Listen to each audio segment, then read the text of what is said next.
Hello, my name's Andrew Bell and I'm Professor of Electronic Materials at the University of Leeds in the United Kingdom. I'm also a founder and Chief Scientific Advisor of Ionix Advanced Technologies Limited. And this video is about the materials that Ionix Advanced Technologies use in their products. And it's a bit of a story as to how these materials came about and what their advantages are over conventional piezoelectric materials such as PZT, particularly for use in high temperature ultrasound devices. But also we're finding there are a lot of advantages of this material in other challenging environments, in particular in medical, in automotive, and in aerospace environments where the materials may be either subject to challenging combinations of temperature and pressure, or they may be required to have much better mechanical properties than PZT. And you'll see as the video goes along that the materials really are quite strong compared to conventional piezoelectric materials. I'll start just by recapping what the piezoelectric effect is, and indeed there are actually two coupled effects in piezoelectricity. The first, which we call the direct effect, is where if you apply a stress to a piezoelectric material, it changes the charge which appears on the surface of the material, which can be read either as voltage or as a current in an external circuit. The converse effect, however, is a little bit opposite to that. It's where if we apply an electric field to the material, it changes its dimensions, so it causes a strain. Where is this used? Well, lots of different applications. One that maybe everybody's familiar with is medical ultrasound imaging, but it's also used in a similar way as the origin of sonar in underwater vehicles. It's used extensively in automotive technology, particularly for the parking sensors, but also for fuel injection. It's also used in many consumer electronic devices, including musical instruments, and even in smart skis. But the main focus of Ionix is, of course, industrial applications, and this is one of the Ionix products which is used to monitor corrosion on the inside of pipes. The piezoelectric effect has its origins in the crystal structure of the material. And this graphic shows what we call the unit cell of the material lead titanate. What the unit cell is the smallest unit which you can repeat throughout the material to build up the whole crystal. So wherever you look in the crystal, you'll find this unit cell. And it is only a matter of a few angstroms, that's tenths of nanometers in its size, but you can build up the whole crystal from billions of these unit cells. And what you see in this unit cell is that you've got a cage of lead ions which have a positive charge, and near to the centre of that cage is a titanium ion which also has a positive charge, but is surrounded by 6 oxygen ions which all have negative charges. And it should be evident from this diagram that there's a slight lack of symmetry in this diagram, in that the titanium ion sits above the centre of both the lead cage and the oxygen ions. And so the material has a dipole moment. That is, it has a charge associated with it, or a difference in charge associated with it across the unit cell. When we look at this in terms of a large crystal, we would say that the crystal has a polarization. It's electrically polarized. So it's this change in polarization that gives rise to the piezoelectric effect when we apply an electric field or when we apply a stress. We understand this effect very well. For example, I'm just going to show some of my own recent work in this field, where we've done calculations to show what the electron densities are in this unit cell of lead titanate, and we can also show how those electron densities change as we apply stress. And I'm only showing this to give you the impression that this is not a black art in any way. We do understand what's happening in piezoelectric materials at the most fundamental level. In addition to this simple stretching of the unit cell giving rise to changes in polarization, there are other contributions to the piezoelectric effect in most materials. For example, in this case, I've drawn the same unit cell of what we call a perovskite, but this time the distortion is in what we call the rhombohedral symmetry. And in this case, the polarization of this material is along the body diagonal of that unit cell, whereas in the previous example, which we call a tetragonal symmetry, it was along the vertical axis, if you like. Now, in this case, if we apply an electric field parallel to that vertical axis, we can persuade the polarization to rotate into the vertical position, and actually it brings about a change in the symmetry of that unit cell, so it now is tetragonal and the polarization is vertical. When that happens, the piezoelectric effect is much larger than if we were simply trying to stretch a tetragonal unit cell on its own. There's also something we call ferroelectric domains. So if you look with a microscope at our materials, and this is a single crystal of a material that's related to the Ionix piezoelectric material, you can see lots of banding in the surface of the crystal.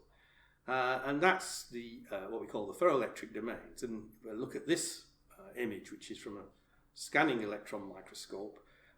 The domains appear in different colours. These are false colours applied by a computer after the image has been taken. And the direction of the polarization is different in the different coloured bands.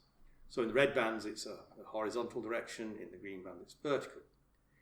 If we were now to apply an electric field to this material in the vertical direction, say, you would see that the green bands would grow at the expense of the red ones.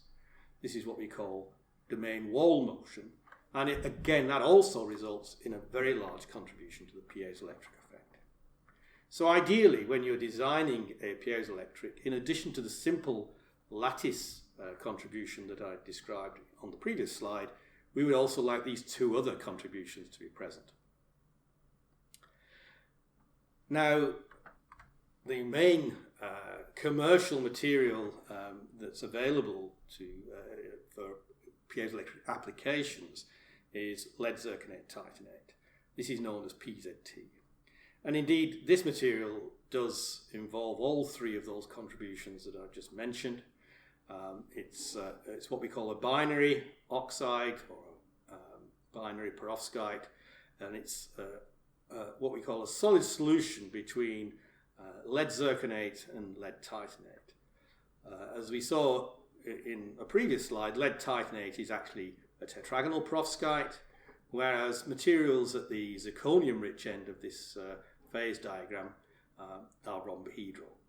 And materials in the centre of the phase diagram lie on a boundary between the tetragonal and rhombohedral forms.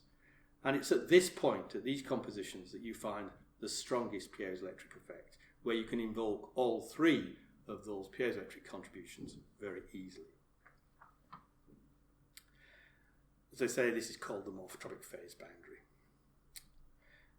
Now, getting a bit more technical in terms of applications, what are the important properties that we want to see in a piezoelectric? First of all, the most basic measure of how large a piezoelectric effect we have is called the piezoelectric charge coefficient, and it's usually signified by the letter D, so sometimes just called the D coefficient. We also need to know about the dielectric permittivity, because the piezoelectric effect is actually an energy conversion effect. We are converting mechanical energy to electrical energy using the direct effect, and in the converse effect we are converting electrical energy to mechanical energy. The permittivity actually tells you how much energy you're not converting, if you like, because it's telling you how much energy is stored as electrical energy and is not being converted from one form to the other. So we actually, in most cases, prefer the permittivity to be quite low.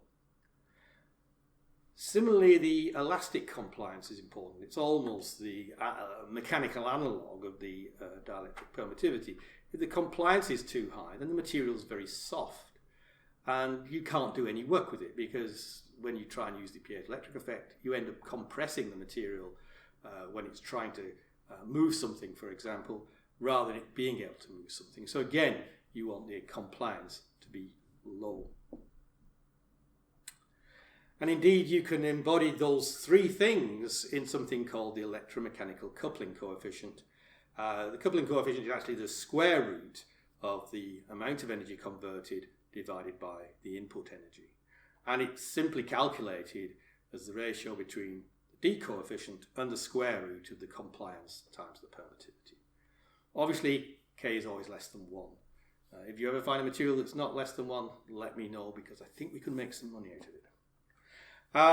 Another property which is very important is the Curie temperature. This is the theoretical temperature limit at which you will observe piezoelectricity. But in fact, you usually see the piezoelectric effect disappearing before you get to the Curie temperature. So there is another temperature known as the depoling temperature, which in most materials is somewhat lower than the Curie temperature and is the practical limit, not only at which you would observe piezoelectricity, but if you go beyond the depoling temperature, when you cool down again, the material is no longer piezoelectric and it will need to be repolarized before it is. You may also be interested in knowing what the dielectric losses are in the material, because if you are trying to drive it very hard, then the dielectric loss appears as heat in the material, and if the dielectric loss is too high, one, you're losing too much energy in the form of heat, and two, it may actually overheat the material. And finally, I mentioned fracture toughness, because in any engineering application where stresses are involved, you're interested in knowing whether the material is going to fail or not, or under what conditions it may fail. And so it's important to think about such a thing. I'm just now going to run through what the typical properties are of PZT for these coefficients. And there'll be two numbers in each case. The first one is for what we call a hard PZT, which is actually a low-loss PZT used for high-power applications. And the second figure will be for a soft PZT, which are usually the materials we would choose if you want to generate large strains or have very high sensitivity. So typically the D coefficient may be between about 250 to 500 picocoulombs per Newton. Dielectric permittivity in the range 1200 to 2400. The elastic compliance is 14 to 19 or 20 terapascals to the -1. Coupling coefficients usually in the range of 0.5 to 0.7. And the Curie temperature for a hard PZT can be as high as 320, maybe a little bit lower. For softer PZTs, it can be even lower than 250 degrees centigrade. Depoling temperatures, you may hear people refer to a rule of thumb that depoling temperature is half the Curie temperature in degrees centigrade. This is actually not a very good way of describing it. And you will find in PZT depoling temperatures anywhere between 250 and 180 degrees centigrade. This means if you have an application that needs to operate above 200 centigrade, you need to be very careful with the material that you select. There are very few PZTs that will actually operate comfortably above 200 centigrade. Then dielectric losses range from about 0.003 for a hard PZT, and this is really what defines the hard PZT, up to about 0.02 for a soft one. And the fracture toughness, if it is at all measured on many of these materials, for PZT it is notoriously low. It's as low as 1.5 megapascals meters to the half. By comparison, for example, a good alumina ceramic may have a fracture toughness of between 8 and 10. So I'd just like to highlight that the main shortcomings of PZT, although PZT is a very good material for many applications, particularly at room temperature, it has some constraints. And the ones that worry us here are the depoling temperature, which really limits the temperature at which you can operate it, and the fracture toughness, because if you're dealing with small parts, particularly with large aspect ratios, these parts can be very fragile, and so the manufacturing yield can be quite low, and the number of failures in operation can be quite low. So almost 20 years ago, I think we started looking at alternatives at the University of Leeds to PZT.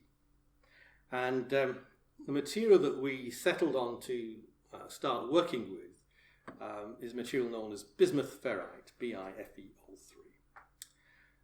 This is a rhombohedral perovskite, it's piezoelectric, and it has a very high Curie temperature, about 850 degrees centigrade.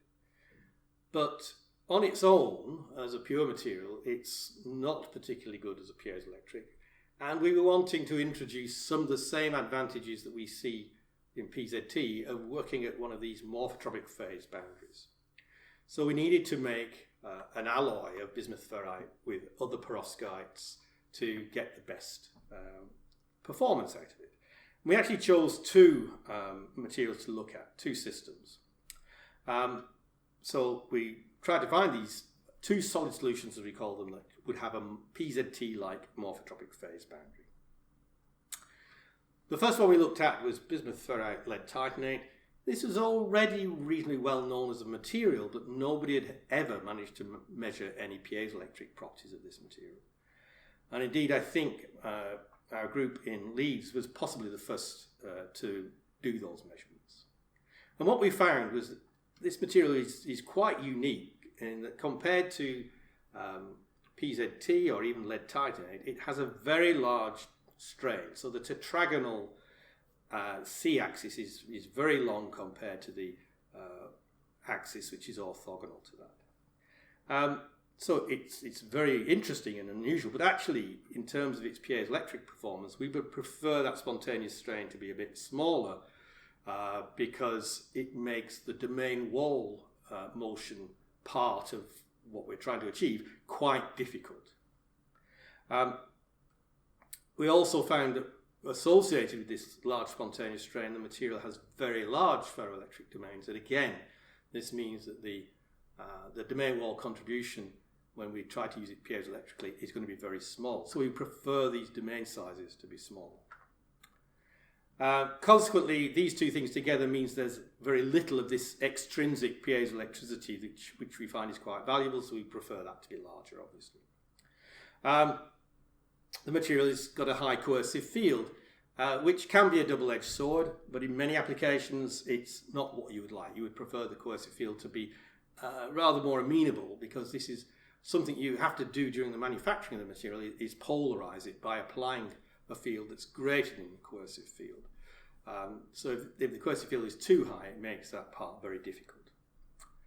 And but the big advantage of the material, it does have a high Curie temperature, and for the compositions around the morphotropic phase boundary, that Curie temperature is as high as 635 centigrade. So that's a big tick, a big advantage for this material. The other problem with it is it's not very insulating. In fact, it's electrically conducting, and that's not a good thing. So we were able to measure piezoelectric properties of this material, but it was far from ideal. But it did give us something of a basis on which to work. We could try further additions of other elements, or doping as we call it, and we did have some success doping this material with lanthanum to produce a usable piezoelectric. But we also looked at a second system, and that system is called bismuth ferrite potassium bismuth titanate. Again, it has the same sort of attributes as bismuth ferrite lead titanate. The bismuth ferrite is a rhombohedral perovskite. The potassium bismuth titanate is tetragonal, so there should have been a morphotropic phase boundary in this system. But actually, it's very, very different to the bismuth ferrite lead titanate. In this system, we see negligible spontaneous strain, which means it's not really a very good piezoelectric. We'd like that to be a lot higher.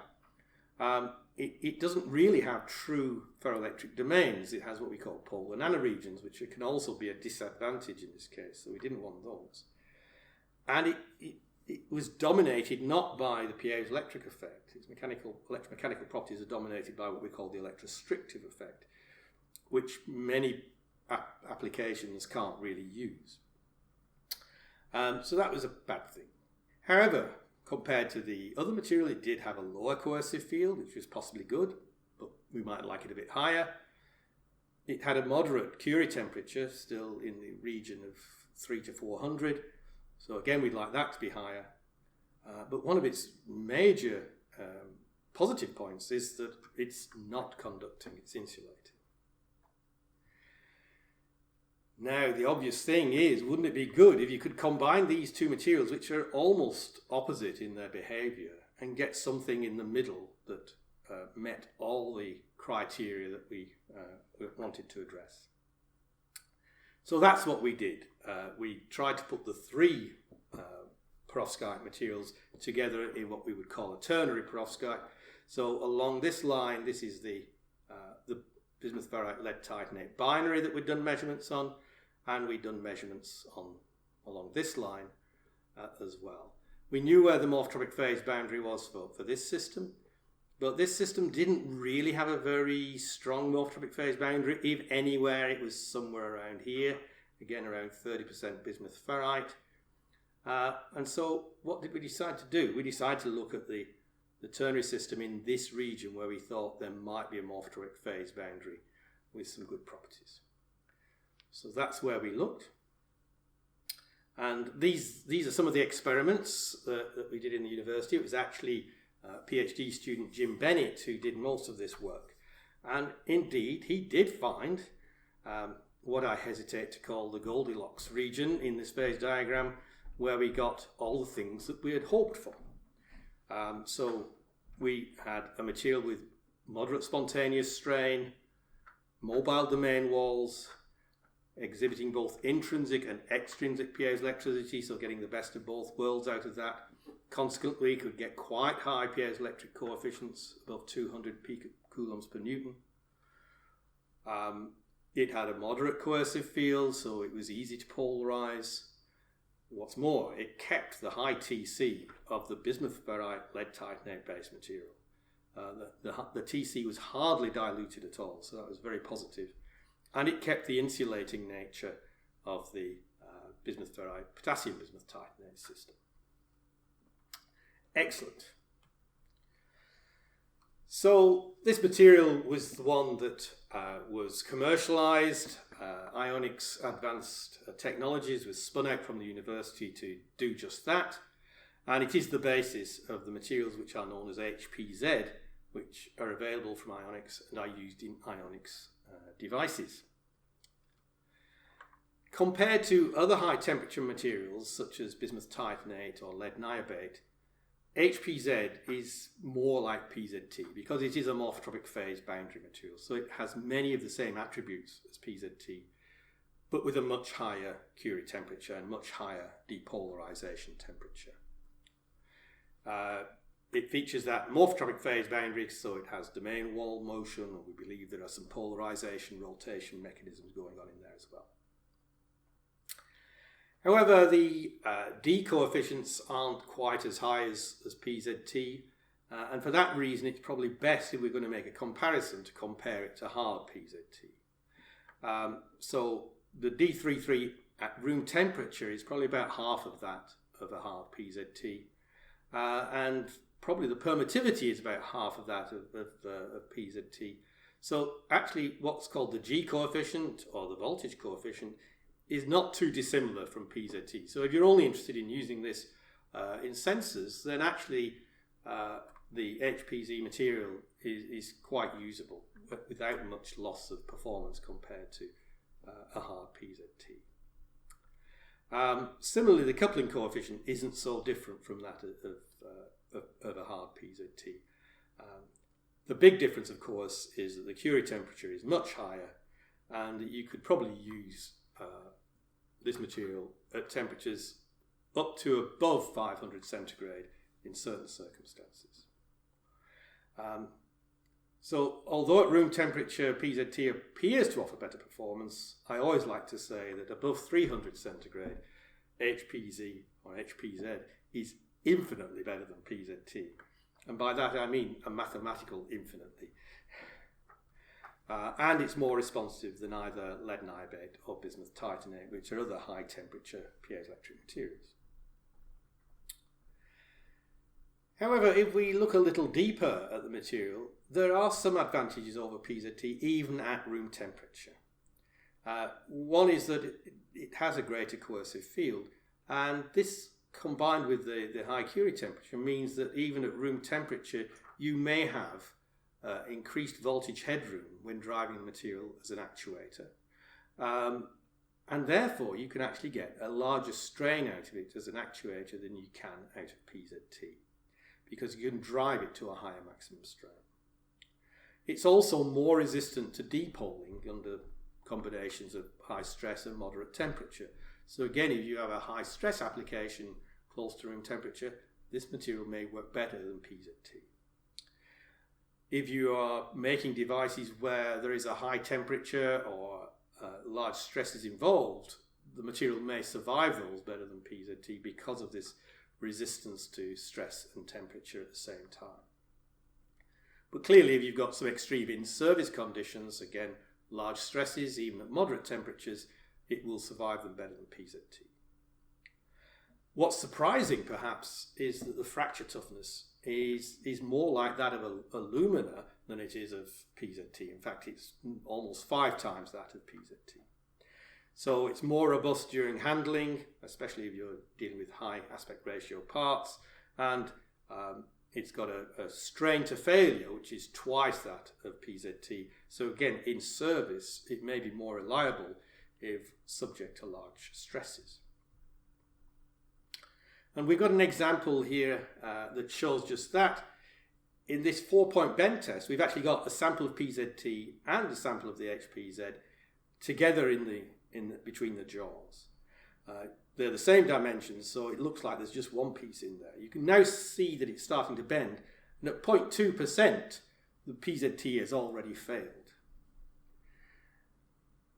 But the HPZ material continues to strain without failure, and you can really now see the bend in that material, and it goes all the way up beyond 0.4% and even to 0.5% of strain before it eventually fails. And you can see that material here being strained to quite close to that 0.5%, and it bends readily without fracturing. So a big advantage. So in summary, HPZ materials from Ionix offer piezoelectric performance for both sensing and actuating, which is unparalleled by any other material at temperatures that can be as high as 600 centigrade. We are proving in our own devices that they are incomparable for high temperature ultrasound applications, particularly for monitoring on high temperature plant, for example. But also the high Curie temperature provides them with some outstanding room temperature properties. As I've just mentioned, it has a high coercive field, high stress tolerance, greater reliability in challenging environments, a resistance to aggressive manufacturing processes, and excellent mechanical properties which will all allow a large strain to failure or even enhanced amplitudes for actuators. And finally, in high aspect ratio components, we find that there's greater reliability during manufacture and assembly. I'm now going to hand over to my colleague Tim Comyn, who's Technical Director of Ionix, and he's going to explain a little bit more about the capabilities of the company in providing this material and devices based on the material.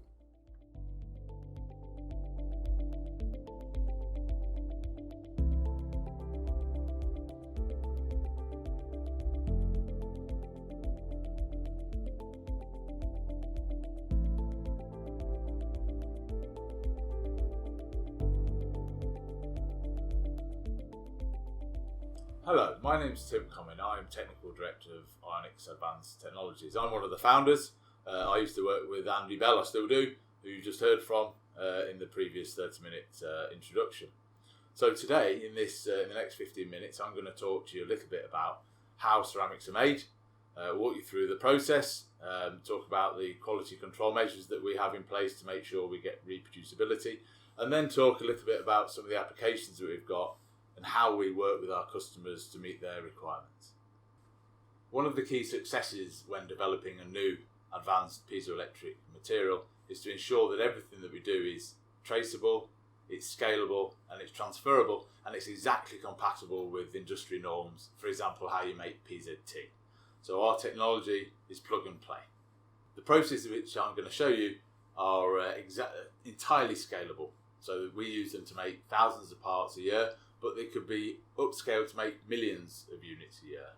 So I'm going to walk you through the process, show you how we make these materials, show you some of the checks that we have in place to make sure we get the same thing time and time and time again. So our process starts off really by extremely careful control of our powders. Control of the raw materials is critical.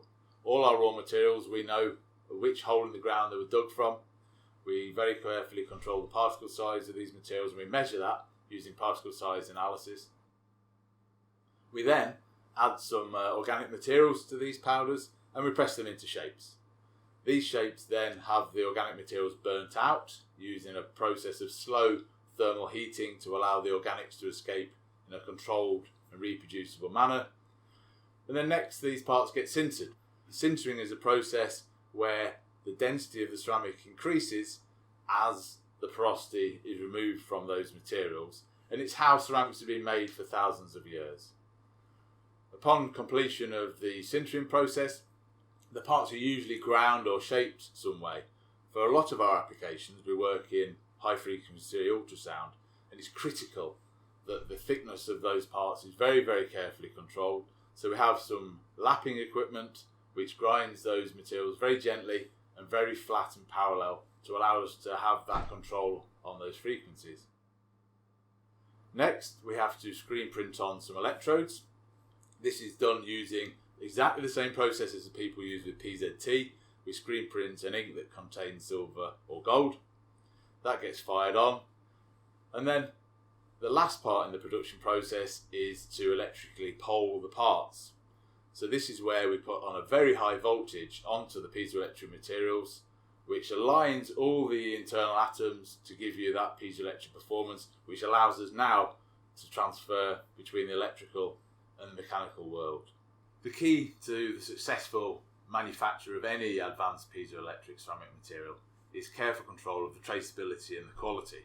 We have ISO 9001 at Ionix. Our customers insist on it for them to be able to use our materials and sensors in their extreme environments.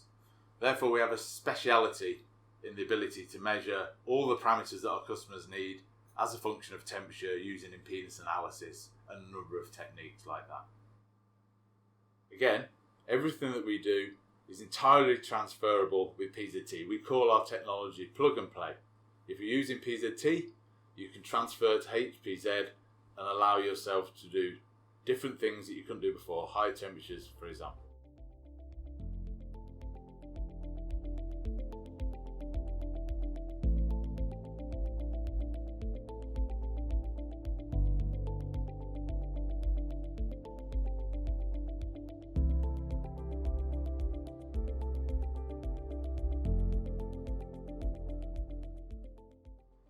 So we've just talked about how advanced piezoelectric materials are manufactured at Ionix. In the next 5 minutes, we're going to show you a little bit about how these materials are used and some examples of how our customers employ these to solve their problems.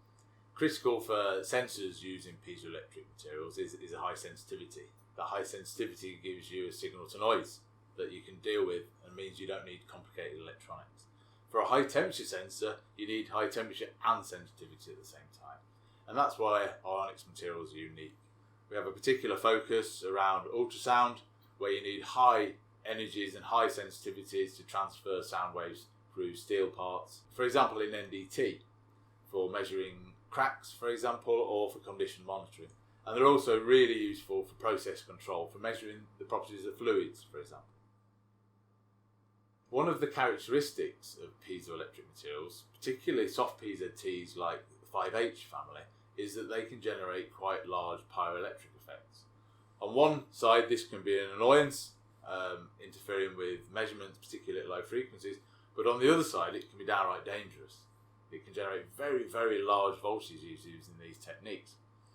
Ionix materials have got a much higher temperature, and that means that piezoelectric coefficient can be much, much lower, which means you can access lower frequencies at higher temperatures.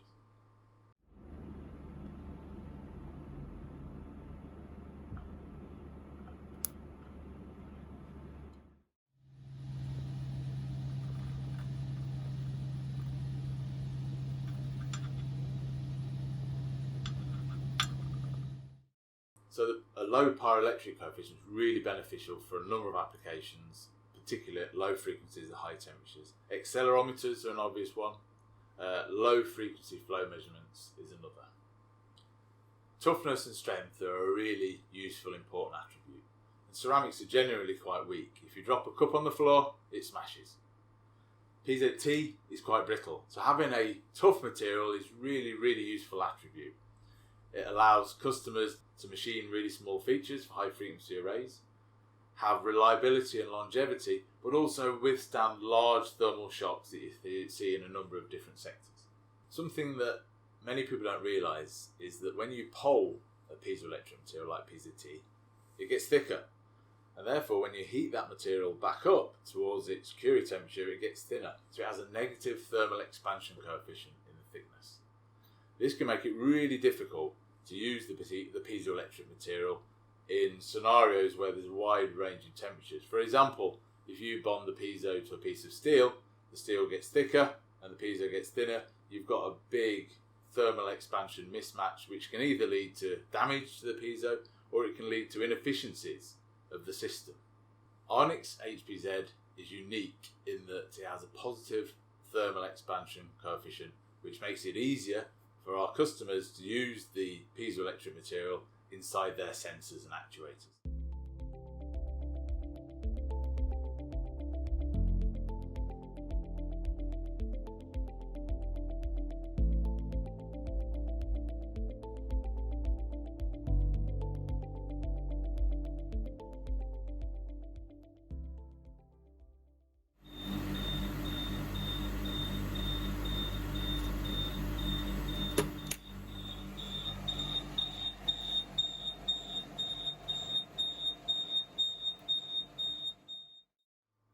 If you're looking to transfer your PZT technology to an advanced piezoelectric ceramic material, it's ideal if that transfer can be to a material which has plug and play compatibility.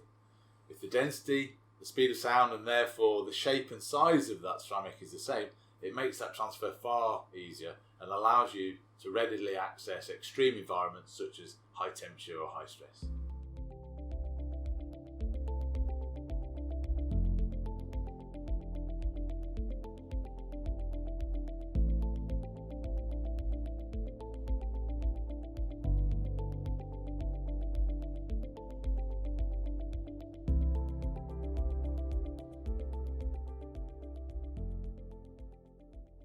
So many thanks for your time today and your attention with this short webinar. Hopefully you've learnt a bit about how piezoelectrics are made and how advanced piezoelectric ceramics are used in a number of different applications with different attributes.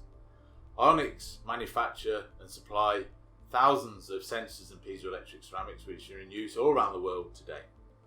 If you've got any questions and you'd like to get in contact, please do so to me and we'd love to talk to you. Many thanks.